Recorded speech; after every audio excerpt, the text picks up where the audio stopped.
Muy bienvenidos a Contraplano TV. Hoy nos acompaña el abogado porteño Leonardo Contreras, candidato a la alcaldía de Valparaíso.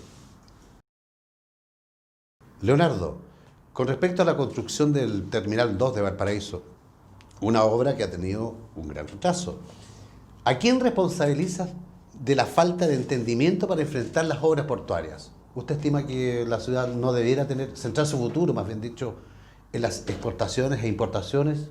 ¿O cuál sería el destino de Valparaíso en ese caso? La verdad es que respecto del T2, nadie se puede oponer a un proyecto que esté destinado a fomentar una de las vocaciones principales de Valparaíso, como es la actividad portuaria. Pero cuando una actividad, ¿cierto?, que está enfocada en un determinado sentido, se contrapone con otra vocación de Valparaíso, como lo es el patrimonio, tenemos que replantearla. Y allí es donde yo creo que no es una oposición directa al T2, ¿ya? Es una oposición, ¿cierto?, al sitio en el cual se quiere desarrollar el proyecto. Recordar que el año que terminó el primer gobierno del presidente Piñera, el proyecto, ¿cierto?, de expansión portuaria para Valparaíso no estaba en el centro de la ciudad, estaba hacia el sector de Yolanda, ¿ya? Que es una de las alternativas. Otra alternativa decía que podía estar, ¿cierto?, hacia el sector de la playa San Mateo o incluso en Laguna Verde. Entonces, no nos oponemos a que haya un Terminal 2 en Valparaíso, nos oponemos a un proyecto, ¿cierto?, que pueda afectar el desarrollo de otra de las vocaciones, la vocación patrimonial y turística que tiene Valparaíso, porque claramente el desarrollo que ha tenido San Antonio en los últimos años y que lo ha tirado para arriba y que lo ha llevado a tener un índice de desempleo sumamente bajo, prácticamente pleno empleo en esa ciudad, obviamente que hoy día nos pone en una situación totalmente desmejorada respecto del desarrollo portuario. Entonces tenemos que reenfocar y que estos proyectos vayan en línea con la potencialidad que tiene Valparaíso hoy día, particularmente respecto del turismo patrimonial, ¿cierto?, y cómo converge Valparaíso con las ciudades de su entorno, con Viña del Mar, con Casablanca, para poder desarrollar esa actividad.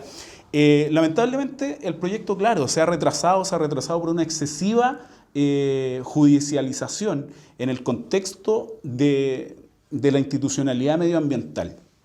Todos los que han reclamado, ¿cierto?, en el proceso del paso por el SEIA, después, ¿cierto?, la judicialización hoy día en la Corte Suprema, que va a retrasar un poco más, tiene que hacer pensar a todos los actores, porque acá hay distintos responsables, las autoridades, ¿cierto?, locales, regionales, las autoridades del Ministerio de Obras Públicas del nivel central, que son los que están a cargo del desarrollo portuario en nuestro país, pero también las autoridades de la empresa, el sector privado, ¿cierto?, que tiene que ver si es que está recibiendo tanta oposición de un proyecto, tiene, y lo manifestó el presidente de la empresa portuaria de Valparaíso, de abrirse a la posibilidad de modificar el proyecto para que éste se lleve a cabo, porque a todos nos conviene. ¿A quién no le va a convenir un proyecto, ¿cierto?, que entregue empleo, que entregue desarrollo, más de 5.000 millones de dólares de inversión, que es una inversión tremenda que Valparaíso no ve hace cuánto tiempo? Entonces, no hace falta inversión, porque la inversión trae empleo, trae oportunidades y trae, ¿cierto?, desarrollo humano. El desarrollo humano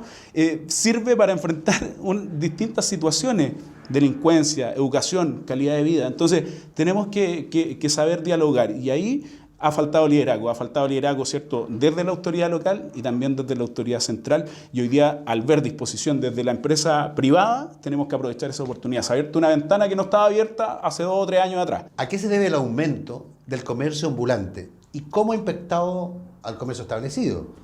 ¿Las autoridades, según usted, cree que hayan sido complacientes con las actividades ilícitas, si se puede decir así? En relación, creo que el tema del comercio ambulante va en directa relación con la primera pregunta, con el desarrollo portuario de Valparaíso y con la actividad económica y el fomento, ¿cierto?, de la inversión en nuestra ciudad. El comercio ambulante responde a una necesidad, y una necesidad que se genera producto de un problema estructural que tiene Valparaíso, que viene con un desempleo en 2 cifras desde hace mucho más de 30 años. O sea, estamos hablando de la década de los 80, cuando el puerto de Valparaíso empieza a descender su actividad producto de la competencia intensa que le presentan otras instalaciones portuarias. No solo San Antonio, Tocopilla, Caldera, Talcahuano, que tienen un mayor desarrollo que Valparaíso, ¿cierto? Y particularmente San Antonio, porque es la competencia directa, y así se ha visto lamentablemente. Entonces, al producirse un aumento excesivo del desempleo, obviamente las personas van a buscar oportunidades. No podemos culpar, ¿cierto?, a la persona que para ganarse la vida comienza a desarrollar una actividad que muchos consideran ilícita, pero tenemos que verlo desde la siguiente perspectiva, desde una perspectiva social. ¿Qué preferimos? ¿Que una persona esté delinquiendo o que esté, ¿cierto?, esperando que el Estado le responda, o que lleve a cabo una actividad, ¿cierto?, que favorece a muchas personas también? Porque muchos porteños, dada la miseria a la cual se le ha llevado a la ciudad, prefieren el comercio ambulante porque es mucho más barato, mucho más económico, mucho más accesible. Y se produce un círculo virtuoso, entre comillas, ya no quiero exagerar, porque efectivamente el comercio ambulante es una competencia desleal respecto al comercio establecido, que paga permisos, que paga patentes, que paga cotizaciones previsionales, sueldo, ¿cierto?, que paga derechos al Estado, ¿cierto?, para poder ejercer una legítima actividad comercial. Entonces hoy día esto hay que mirarlo desde la siguiente perspectiva. ¿Cómo se ha mirado hasta ahora? Y ese es el problema. Se ha mirado de la siguiente manera. Se ha dicho, la gente tiene necesidad, dejémosla. Y la autoridad local ha sido sumamente permisiva. ¿Por qué? Por una evidente falta de gestión de los últimos 12, ¿cierto?, 16 años, que no ha sido capaz de articular una estrategia para recoger. En la época del alcalde Pinto se hicieron locales, ¿cierto?, especialmente en la calle Uruguay, que hoy día las personas siguen disfrutando, pagan sus permisos, ¿cierto?, y están establecidos, tienen un horario y un perímetro en el cual pueden funcionar, y han funcionado a cabalidad de manera excelente. Yo compro, a mí me gusta mucho trabajar manualidades y compro muchas herramientas en la calle Uruguay, en estos locales que pagan sus derechos municipales. Pero nadie ha tomado el toro por la asta en los últimos 12 años de decir, ¿sabes qué? Hay una necesidad evidente. Y les voy a poner un ejemplo, el ejemplo de Talca. Talca es una ciudad muy parecida a Valparaíso, sin mar, ¿ya?, y no con tanta belleza, pero sí tiene un carácter patrimonial. Y acuérdense que cuando se eligió la capital cultural de Chile, competía Valparaíso con Talca. Entonces, y Chillán. Entonces Talca, en los gobiernos municipales anteriores, ¿cierto?, especialmente Juan Castro, post terremoto del 2010, Talca se levanta de una manera, y hoy día uno va a Talca, no hay comercio ambulante, y los comerciantes que ocupaban los espacios, los bienes nacionales de uso público, hoy día fueron capacitados, ¿cierto?, fueron formados, fueron agrupados, ¿cierto?, y fueron dispuestos en lugares específicos y estratégicos, donde no perdían el potencial comercial que hoy día tienen para poder desarrollar su actividad bajo un concepto que es sumamente importante, que es la dignidad. Porque yo quiero hacer una pregunta. ¿Cuál es la dignidad que tiene una persona cuando está ejerciendo su comercio a la intemperie, sobre cajas de cartón, en una acera, en una calle que está totalmente sucia, ¿cierto?, que tiene que estar arrancando cuando hay controles policiales, que está enfrentada a la delincuencia, y que además, a pesar de desarrollar o de desempeñarse para mantener a su familia de la mejor manera posible, lo relacionan ineludiblemente con la delincuencia, con los lanzazos, ¿cierto?, y con bandas de narcotraficantes que funcionan particularmente en el barrio Almendral? Yo tengo mi oficina en el barrio Almendral y la gente me dice, pero Leonardo, ¿por qué un abogado tiene la oficina en este barrio, a una cuadra de la calle Uruguay, donde está el meollo del comercio ambulante? Yo les digo, porque si no parto yo, creyendo en mi ciudad, creyendo en mi barrio, creyendo en el lugar donde yo crecí, donde yo me formé, el lugar que me ha dado oportunidades, ¿quién más va a creer en Valparaíso? Entonces, es una decisión que tiene que partir por la autoridad local, de agrupar, de asociar y de gestionar. Y eso es lo que nos falta, gestión acá.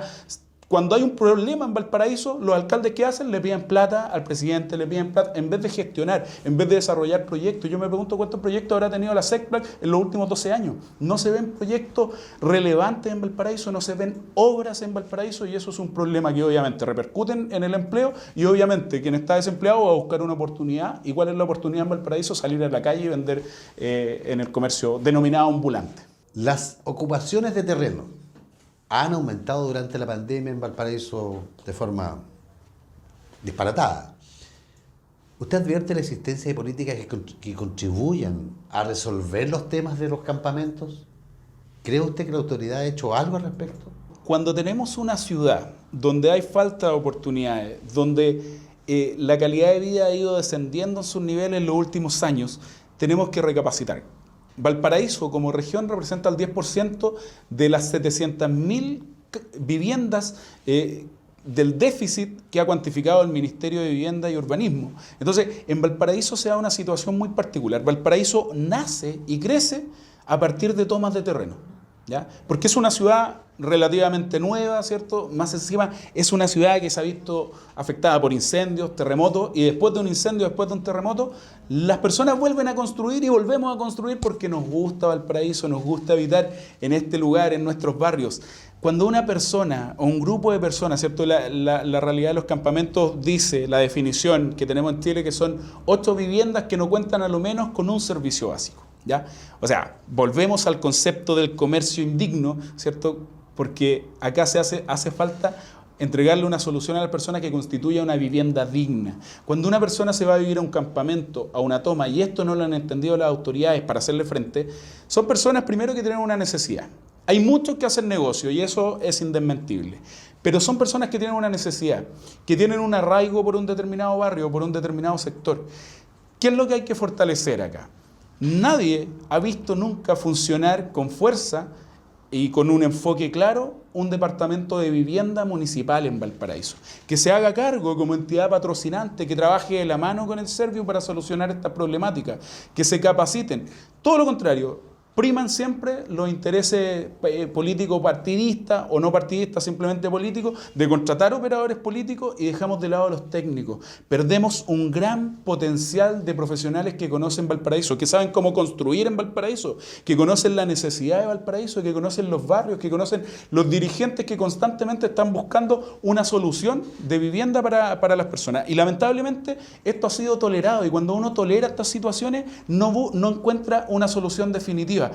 ¿Qué es lo que hay que hacer? Hay que tomar a esas personas que tienen la necesidad y no dejarlos que se salten la fila. Porque, ¿qué pasaba? Hace poco, una toma en Placilla, ¿cierto? Que me tocó directamente porque estaban esperando ese terreno grupos organizados que tenían su ahorro, que se habían esforzado durante mucho tiempo para poder postular a sus subsidios y les toman el terreno personas que no han dado esa vuelta larga, ¿cierto? Y que se han ganado su derecho. Entonces, esas personas que se quieren saltar la fila porque tienen una necesidad urgente, particularmente hoy día en pandemia, tenemos que tomarla, tenemos que acogerla, tenemos que capacitarla y guiarla y darle soluciones que sean dignas. No puede ser que haya personas que estén viviendo sin pavimento, sin agua potable, sin luz eléctrica, sin los servicios básicos. Y en lugares que muchas veces, por ejemplo, en el sector de tranque seco en Rodelillo, donde empezó el incendio Rodelillo en 2013 que quemó más de 300 viviendas, hay una toma que hoy día en el mes de septiembre va a estar de nuevo expuesta a un riesgo de incendio, no solo ellos, sino que los 20.000 habitantes del sector de Rodelillo. Entonces tenemos que enfrentar también razones de dignidad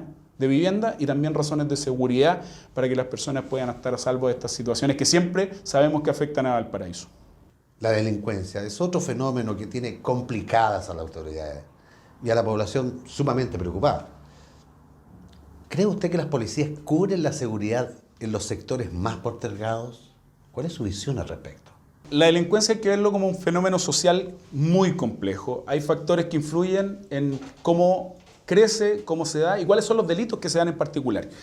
Cuando nosotros vemos Valparaíso con falta de obras, con falta de oportunidades, con falta de desarrollo, obviamente que hay un problema social. Y los problemas sociales traen aparejado, ¿cierto?, hechos de delincuencia organizada, delincuencia por necesidad, etc.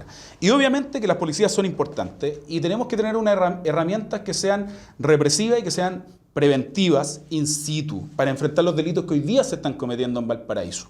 Ha proliferado el narcotráfico de una manera impresionante y lo hemos enfrentado desde la ONG Volvamos a Creer, rescatando jóvenes, hombres, mujeres, niños, adolescentes de las manos de los narcotraficantes, sin temor. Y ahí está el problema, que las autoridades locales se lavan las manos respecto a la delincuencia. ¿Por qué? Porque la municipalidad dice, yo no tengo herramientas. La delincuencia, ¿cierto?, y las policías las maneja otra autoridad, que es una autoridad central, ¿cierto?, representada por el intendente, por el gobernador provincial. Pero acá hay que tener ojo. El municipio tiene una obligación de mantener actualizado y coordinado el plan de seguridad pública comunal por la Ley Orgánica Constitucional de Municipalidades, y no estoy inventando nada. Hay un plan y hay una coordinación. El plan se tiene que actualizar. ¿Para qué?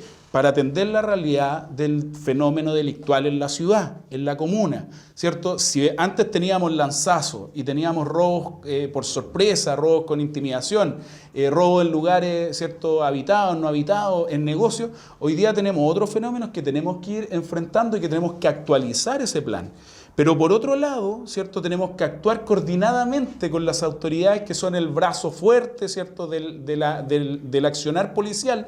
¿Para qué? Para hacer presente, porque esas actividades de coordinación en el marco del Plan de Seguridad Pública Comunal sirven ¿para qué? Para decir, ¿sabes qué? En la tercera de Barón, en la tercera norte, necesito más contingente, porque 17 carabineros entre la tenencia de Rodelillo y la tercera norte que está abajo, ¿cierto? Funcionando en una escuela municipal que bajó su matrícula, tiene que tener más contingente, porque solo en Rodelillo tengo 20.000 habitantes, después en Barón tengo 10.000 más, en Placeres, ¿cierto? Y en Esperanza tengo un montón de gente. Para 17 carabineros por turno eso no sirve. Ya hay que tener una presencia policial mucho más activa, mucho más colaborativa, ¿cierto? Y mucho más desplegada en terreno, no represiva, sino que colaborativa, con dirigentes vecinales, con dirigentes sociales, con actores relevantes de la comunidad, que quizás no son presidentes de juntas de vecinos, que no son presidentes de organizaciones formales, pero que sí tienen un liderazgo dentro de las comunidades, los colectiveros, los micreros, etc. Hay que conocer la comuna para poder hacer las solicitudes concretas, y esa coordinación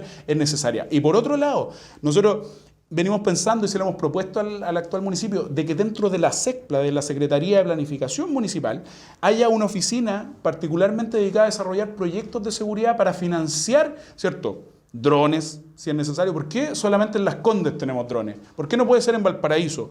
Cámaras de seguridad, un departamento de seguridad, ¿cierto?, con camionetas de seguridad, con funcionarios municipales que estén resguardando, ¿cierto?, en la medida de lo posible, de acuerdo a sus atribuciones de fiscalización, el orden público en la comuna. Y eso se hace a través de proyectos. Y no solo proyectos que se le presentan al gobierno y a la Subsecretaría de Prevención del Delito, sino que también proyectos que pueden ser financiados por organismos internacionales, porque somos patrimonio de la humanidad, y privados, porque los privados quieren invertir en lugares que sean seguros. Por lo tanto, si no tenemos seguridad, no va a llegar la inversión a Valparaíso. Así que es una tarea pendiente que se tiene que enfrentar con fuerza, pero también con inteligencia. Leonardo, como porteño de tomo y lomo, ¿usted ha visto avances o retrocesos en la protección de nuestro patrimonio de la humanidad, que es Valparaíso? ¿Cuál es su opinión y visión al respecto? Valparaíso es patrimonio de la humanidad, y si uno recorre hoy día la calle Condel, ¿cierto?, que es uno de los ejes que conecta con la Plaza Aníbal Pinto como área patrimonial, ¿cierto?, hasta la aduana, que lamentablemente no se entiende por qué tenemos un plano tan acotado de patrimonio, si el patrimonio de Valparaíso no son solo esas 13 manzanas, ¿cierto?, que están dentro de la declaratoria de la UNESCO. Valparaíso es patrimonio en la población Centeno del Cerro Larraín, en sectores, ¿cierto?, el Almendral. El viejo Almendral escribió un libro, ¿cierto?, Joaquín Barbello, hace más de 150 años atrás. El Almendral, uno ve construcciones antiguas, bonitas, restauradas, bien cuidadas, ¿cierto?, en el entorno del Congreso Nacional, pero eso no es parte del patrimonio. Y la gente no se explica cómo este lugar que es el Almendral no es parte del paño, ¿cierto?, patrimonial. Solo se decidió inexplicablemente, descartando el anfiteatro, descartando incluso el patrimonio industrial de Valparaíso, que está en Laguna Verde, ¿cierto?, conectándose con Placilla y Curauma, se dejó afuera. Y lamentablemente, desde que se hizo este decreto de protección patrimonial, de declaratoria de patrimonio cultural de la humanidad, Valparaíso recibió al principio fondos para echar a andarlo, porque eso es lo que tiene la ciudad al principio. Cartagena de Indias, Marsella, Barcelona, La Serena, que tienen una declaratoria especial de patrimonio, reciben un impulso, pero ese impulso va a depender de las autoridades locales, de quienes administran el territorio, de quienes administran nuestro cerro y nuestro plan, de que esto se mantenga en el tiempo. Y lamentablemente ese impulso, esa impronta que se tuvo al principio, ¿cierto?, con la declaratoria, se ha ido perdiendo. ¿Por qué? Porque mantener el patrimonio es caro. Y cuando uno tiene una mentalidad, ¿cierto?, de decir, somos una comuna pobre, somos una comuna endeudada, y en vez de solucionar los problemas de endeudamiento y de pobreza a través de la gestión, vive reclamando, como lo han hecho las últimas autoridades locales, lamentablemente esos problemas no se van a solucionar. Hoy día Valparaíso requiere inversión de inyección de recursos, no solo recursos públicos, también privados, y eso se logran a través de la gestión. Y las autoridades locales tienen que generar confianza para que esa inversión llegue. Es lamentable ver Valparaíso hoy día antes del estallido social, antes del 18 de octubre, ya con una merma, ¿cierto?, estructural, con una merma arquitectónica, con una merma en su patrimonio, ¿cierto? Tuvimos un caso emblemático en el Cerro Concepción del asesinato de un turista canadiense, ¿cierto? Eso no puede seguir ocurriendo. Hoy día tenemos que enfocar el patrimonio desde otra perspectiva y eso se hace a través de la gestión. La colaboración de las cámaras de comercio, de emprendedores, ¿cierto?, del mundo gastronómico, de la bohemia nocturna, ¿cierto?, donde está uno de los focos principales de la actividad comercial de Valparaíso, tienen que tender a esto. Por ejemplo, le propusimos al presidente de la Asociación de la Subida a Ecuador, Raúl Rojas, hacer un convenio, ¿cierto?, con la Embajada de Ecuador. Su calle recibe el nombre de este país, ¿cierto? Y se podría hacer una tremenda gestión, embellecer el lugar, ¿cierto?, darle mayores medidas de seguridad para poder ser parte de este patrimonio que va más allá, insisto, de estos lotes patrimoniales que van desde la aduana hasta la Plaza Aníbal Pinto. Desde el estallido social hasta la vigente pandemia del COVID-19, ¿cuáles son los impactos más relevantes que ha recibido Valparaíso en sus diversas actividades? ¿Cree usted que el comercio ha sido el principal afectado o quiénes más se han visto perjudicados? El 18 de octubre del 2019 marcó un antes y un después en nuestro país y Valparaíso no ha estado exento de eso. Muchos, y yo creo que la mayoría de los chilenos, si no todos, estamos de acuerdo con las justas demandas sociales, ¿cierto?, que se comenzaron a plantear en ese momento en nuestro país. Pero lamentablemente el patrimonio privado y público de nuestra ciudad se ha visto afectado. ¿Y eso por qué? ¿Qué responsabilidad tienen los comerciantes de la calle Conde, a quienes estimamos mucho, o los de la subida a Ecuador, donde se han producido los eventos de violencia más intensos durante los meses del estallido social? Efectivamente, Valparaíso, al carecer de una actividad portuaria en los últimos años que le dé un sustento económico, hoy día Valparaíso vive del comercio establecido y del comercio callejero. Entonces, cuando yo tengo una ciudad bajo fuego, una ciudad que está siendo afectada por hechos de delincuencia directamente, obviamente que el comercio no va a poder funcionar. La mayoría del empleo, la mayoría de los trabajos, la mayoría del sustento de las casas porteñas es del comercio. Uno mismo como abogado, ¿cierto?, dedicado al ejercicio libre de la profesión, es mucho el comerciante que llega a la oficina por problemas laborales o por problemas comerciales o por problemas, ¿cierto?, con los arrendatarios, etcétera.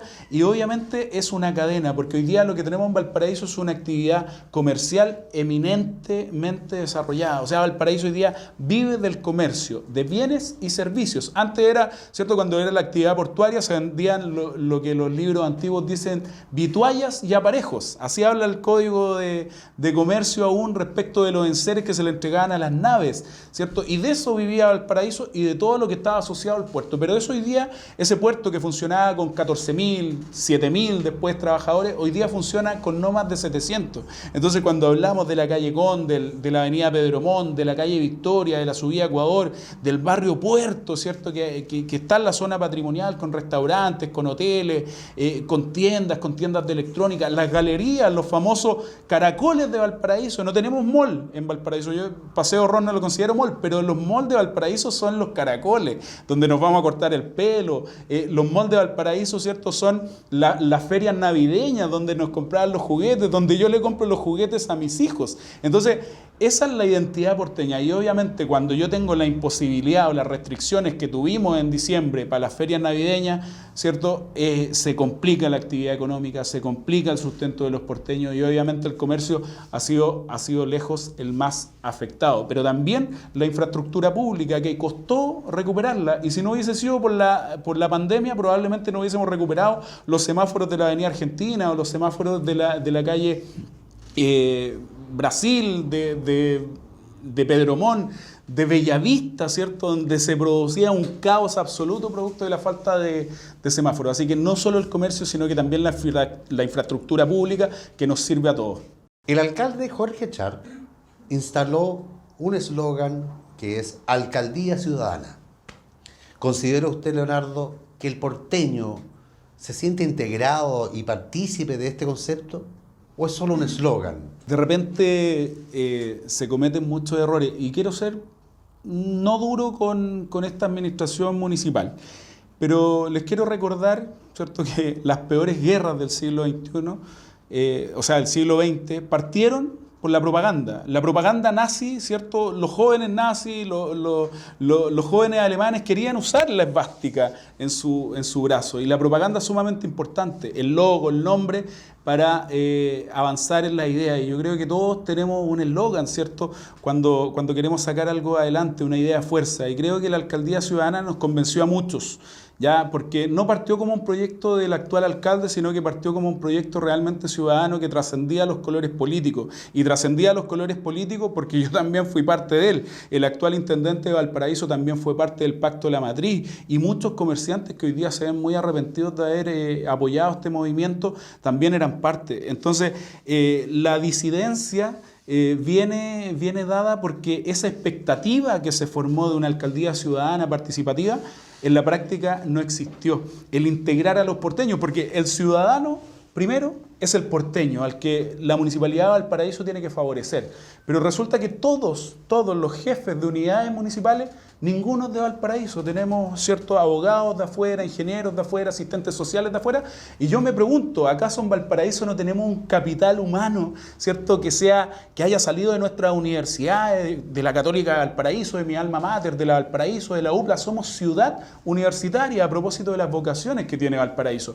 Pero no se aprovechó eso, no se aprovechó, cierto, la identidad para poder hacerla materia dentro del municipio. Y eso yo creo que falló. Y poco a poco se fue desinflando, y es cosa de ver el espectro político que hay en el Consejo Municipal. Muchos, o por lo menos dos de los concejales actuales en ejercicio eran parte, ¿cierto? Y salieron a la ventana, al balcón del colegio, de la sede del Colegio de Profesores en Valparaíso, cuando ganó Jorge Char, a levantar el puño, ¿cierto?, de la victoria, pero hoy día no están con él, sino que están en contra de él. Y muchos otros que se han ido bajando de esta alcaldía ciudadana, muchos que han sido despedidos, perseguidos. Y te voy a decir algo más.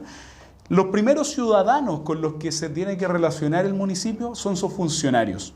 Y hoy día tenemos más de 100 sumarios, ¿cierto?, que no se han resuelto, más de 100 sumarios que son por denuncias de los mismos funcionarios por acoso, por hostigamiento, por acoso sexual, y que el municipio no ha movido un dedo para darle solución, porque el ambiente dentro del edificio de la Avenida Argentina, ¿cierto?, donde funciona el municipio, está enrarecido. A todos los jefes de unidad, a todas las jefaturas le pusieron a alguien a hacerle la sombra. ¿Qué trato para un ciudadano, para mi primer ciudadano, que es mi funcionario municipal o funcionaria municipal? Ese es un trato indigno. Entonces, claro, se trató de un eslogan. Todos querían tener, ¿cierto?, el logo de la alcaldía ciudadana, pero se transformó solo en eso. Pero después vino la traición, vino el descrédito y vino, ¿cierto?, el incumplimiento de las expectativas. Y ya pasaron 4 años, ¿cierto? Y no hay que dar muchas oportunidades porque Valparaíso ya venía mal, ya venía en el suelo, y hoy día tenemos que levantarlo y recuperarlo. Leonardo, usted quiere llegar a la alcaldía de Valparaíso, por cierto.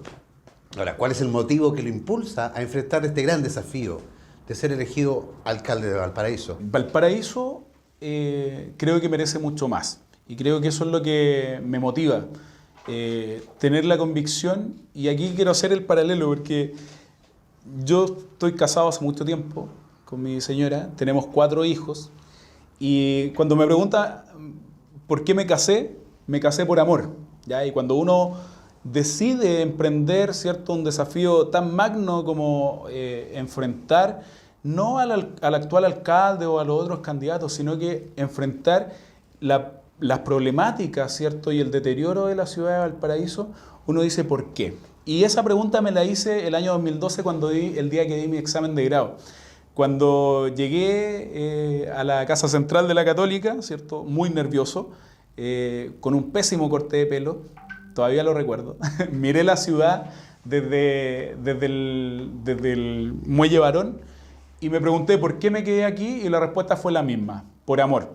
Uno ama la ciudad, uno termina amando la gente, los barrios, ¿cierto?, los colores, termina amando esa identidad porteña que no tiene ningún parangón, no tiene comparación. Valparaíso no se parece a ninguna otra ciudad del mundo, y la pueden comparar, ¿cierto?, con Barcelona, con Marsella, con Génova, con Cartagena de Indias, pero jamás, ¿cierto?, Valparaíso va a ser igualado. La mística, ¿cierto?, esta vida propia que tiene la ciudad, las casas de lata, las subidas empinadas donde no caben dos autos y es una calle de doble vía, llevan a uno a sentirse identificado con la ciudad. Y cuando uno se siente identificado con algo, ese algo lo quiere, lo protege, lo ama. Y por amor a mi familia, yo formé mi familia en este lugar, ¿cierto? En el Cerro Barón, y quiero que mis hijos y mis hijas, tengo 3 hijas y un hijo, puedan disfrutar una ciudad, puedan decirme, papá, quiero bajar, ¿cierto?, a la Plaza Victoria nuevamente, que llevamos mucho tiempo sin ir a la Plaza Victoria. Quiero que ellos disfruten una ciudad hermosa, y no es por una cuestión individual, porque sé que son muchas, miles de familias las que sienten lo mismo, de que no pueden salir hoy día porque no hay espacios en nuestra ciudad, porque o los han tomado, ¿cierto?, o están restringidos, o no existen, simplemente hay muchos cerros, muchos barrios que no tienen áreas verdes. Entonces, la respuesta ahí es por amor, ¿cierto? Por el amor a Valparaíso, por el querer entregar lo mejor, y teniendo en cuenta que no es un proyecto personal, no es un proyecto de Leonardo Contreras, es un proyecto colectivo de un grupo de profesionales, de dirigentes, de personas que tienen este mismo sentir, y personas que llegaron, que nacieron, ¿cierto?, que se criaron, que no saben si son de Valparaíso o no, pero que están ahí, que han disfrutado y que han hecho su vida, ¿cierto?, en Valparaíso. Yo decidí hacer no solo mi familia, sino que también mi negocio, mi oficina en el barrio Almendral, y cuando uno ve, ¿cierto?, cómo está Valparaíso, dice, a esto le falta amor, le falta protección, le falta querer un poquito más, inspirado en un testimonio anterior, ¿ya? Viña del Mar se caracteriza, dicen que es la ciudad bella, tiene el reloj de flores, edificios patrimoniales muy bonitos, museos, ¿cierto?, jardines por todos lados, la ciudad jardín. Y es porque hubo un hombre en la década de los 60 que se llamaba Gustavo Lorca Rojas, que fue alcalde de Viña del Mar y que marcó el punto de inflexión. Él compró edificios patrimoniales para la municipalidad, que hasta el día de hoy son municipales, como el Palacio Rioja. Él mandó a hacer el reloj de flores, remodeló, ¿cierto?, el Estadio Sausalito para que se pudiese llevar a cabo el Mundial de Fútbol en la ciudad de Viña del Mar, con la Laguna Sausalito al lado, con los deportes náuticos. Ese hombre amó Viña del Mar, sacó adelante una ley que hasta el día de hoy existe, que protege el borde costero de Viña del Mar, que cualquier proyecto que apruebe la municipalidad en el borde del mar de Viña del Mar, tiene que ser aprobado por 2/3 de los concejales. Eso es proteger. Cuando uno ama, protege. Cuando uno ama, provee. Cuando uno ama, diseña, proyecta, gestiona y hace cosas bellas. Pero en Valparaíso no se han hecho. Entonces, a Valparaíso le hace falta a alguien, un grupo de gente, un equipo, porque no es el desafío de una sola persona, es de un equipo que ame la ciudad y que quiera verla mejor. Ahora bien, ¿cuál sería el eslogan o mensaje principal de su campaña?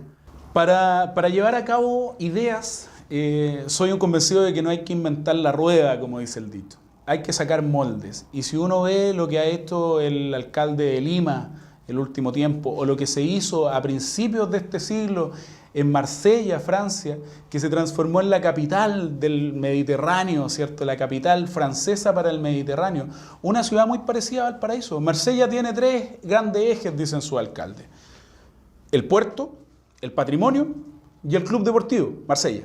Y a mí me suena súper parecido a Valparaíso. Tenemos el patrimonio, tenemos el puerto y tenemos el Santiago Wander, ¿ya? Entonces, y se hizo un eslogan muy bueno para poder buscar fondos, ¿cierto?, del Banco Internacional de Desarrollo, del Fondo Monetario Internacional y de otras instancias internacionales para invertir en Marsella. Se hicieron museos y se le puso a Marsella la capital del Mediterráneo.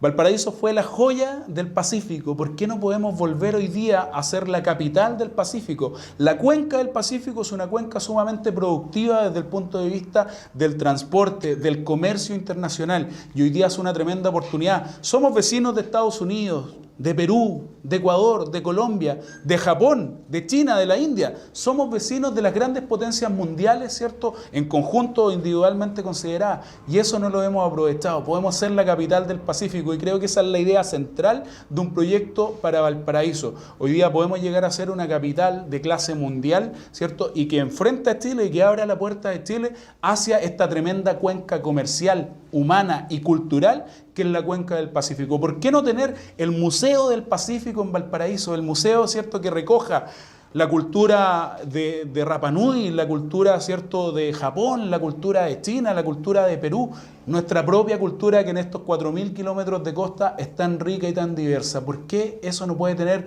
un punto de encuentro y que ese punto de encuentro sea nuestro querido Valparaíso, la joya del Pacífico, futura capital del Pacífico?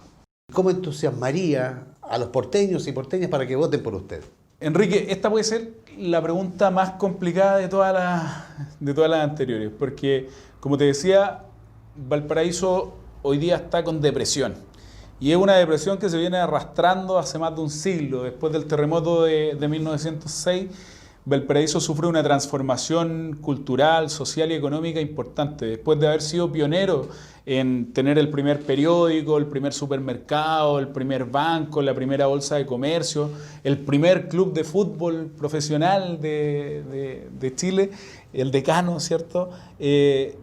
1906 marca un punto de inflexión, donde creo que comienza, ¿cierto?, esta depresión, donde el porteño mira al piso y no ve oportunidades. Después el desarrollo portuario de Perú, de Ecuador, la apertura del canal de Panamá vienen a perjudicar aún más la economía de Valparaíso, y obviamente cuando se perjudica una economía monoproductora, ¿cierto?, para el PIB comunal, como era el puerto, se produce un descalabro en todo el entramado social. De hecho, el Everton se viene a Viña del Mar, junto con toda la oligarquía, ¿cierto?, porteña, y se transforman en viñamarinos. ¿Ya? Por eso se habla todavía de clásico porteño, porque Everton era de Valparaíso. Entonces, entusiasmar al porteño hay que hacerlo de una manera muy estratégica, y lo decía recién. Valparaíso necesita obras, ¿cierto? Y por ahí decían, obras son amores, y es verdad, porque uno a través de las obras genera empleo. Mi enemigo no es el actual alcalde o con quienes vaya a competir en una elección. Mis adversarios son la miseria, la pobreza, la falta de empleo y la desmotivación de los porteños. Entonces, queremos hacer una campaña, ¿cierto?, entretenida, una campaña con proyectos, que las personas puedan visualizar, ¿cierto?, este amor que podemos tener por la ciudad. Porque yo creo que todos los porteños aman Valparaíso. Nadie se quiere ir de Valparaíso. Por eso, cuando una familia crece, los hijos se quedan viviendo ahí y los terrenos son grandes. Entonces se hace su casa al hijo al lado, se hace la casa acá, después vamos regularizando y ahí tenemos otro trauma con las construcciones. Pero Valparaíso es así, es dinámico.